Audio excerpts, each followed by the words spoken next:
Bonjour à tous et bienvenue sur le bilan de la semaine. Cette semaine, nous avons commencé la séquence qui permettait de transformer le lait en mozzarella pour Luigi. Dans cette séquence, nous avons d'abord abordé la différence entre une transformation physique ou une transformation chimique. Reprenons ensemble. Dans la vie de tous les jours, une transformation c'est un changement ou une modification d'un objet ou d'une personne. Quand on parle de transformation physique, on parle donc du changement d'apparence d'une personne, comme lorsque l'on grandit ou que l'on maigrit. En science, la transformation physique s'intéresse donc au changement d'aspect ou de forme d'une espèce chimique. L'espèce chimique reste donc la même, elle est seulement réorganisée.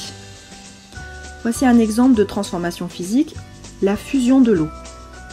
L'eau passe de l'état solide à l'état liquide. Il s'agit d'une transformation physique car nos molécules d'eau que l'on a à l'état solide seront toujours identiques dans l'état final, c'est-à-dire à l'état liquide. Seule la façon dont elles sont disposées changera. Un autre exemple de transformation physique, le mélange que nous avons fait la semaine dernière d'eau et de sel. En effet, si on observe microscopiquement ce qu'il se passe, on voit que les molécules de sel se sont simplement intercalées à nos molécules d'eau. Retiens donc que lors d'une transformation physique, les espèces chimiques sont les mêmes au début et à la fin de l'expérience.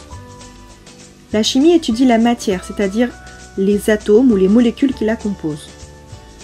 Lors d'une transformation chimique, il y a donc un changement de ces espèces chimiques.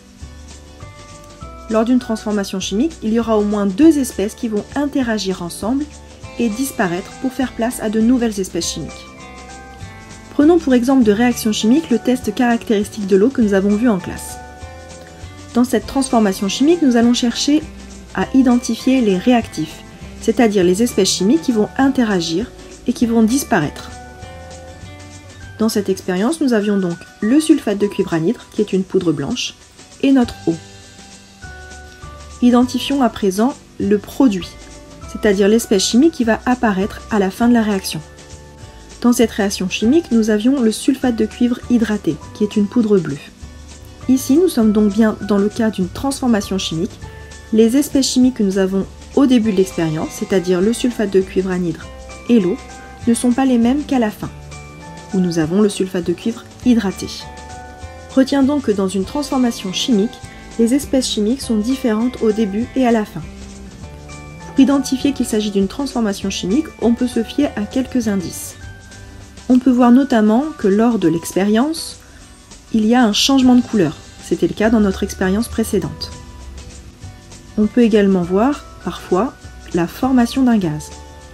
Dans le cas de la formation du fromage, il s'agit de la formation d'un solide. On peut aussi la repérer lorsqu'il y a une explosion ou une détonation. Et pour finir, lorsqu'il y a des dégagements d'odeur ou des changements de température, comme ici lorsque le papier brûle. Revenons à présent à la transformation de notre lait en fromage.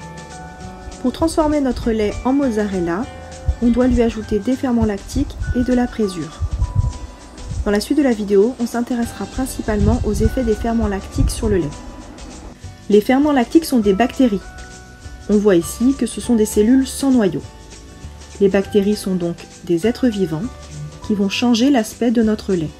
Elles ont été ajoutées par l'homme. Les ferments lactiques, une fois dans notre lait, vont transformer le sucre présent dans celui-ci en acide lactique. Lorsque le lait est plus acide, le lait caille. On dit en chimie qu'il précipite. Il devient plus solide. Dans la vidéo que tu es en train de regarder, nous allons acidifier notre lait. Pour l'acidifier, nous n'allons pas lui ajouter des ferments lactiques, dont l'effet est lent. Nous allons lui ajouter du vinaigre.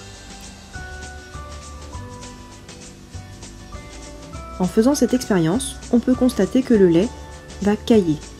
Il y aura donc une partie solide et une partie liquide. C'est ainsi que l'on va créer notre mozzarella. Pour récupérer la partie solide présente dans notre lait, il faudra utiliser une technique de séparation que nous avons vue cette année, à savoir la filtration. La transformation du lait en yaourt ou en fromage est une transformation chimique. En effet, le sucre présent dans notre lait, le lactose, se transforme en acide lactique. Cette transformation chimique porte un nom particulier, elle s'appelle la fermentation lactique. Lors de la fermentation lactique, le sucre appelé glucose va disparaître et se transformer en un produit que l'on appellera l'acide lactique. Le sucre est donc un des réactifs de cette transformation chimique. J'espère que tu as tout compris et je te dis à la semaine prochaine.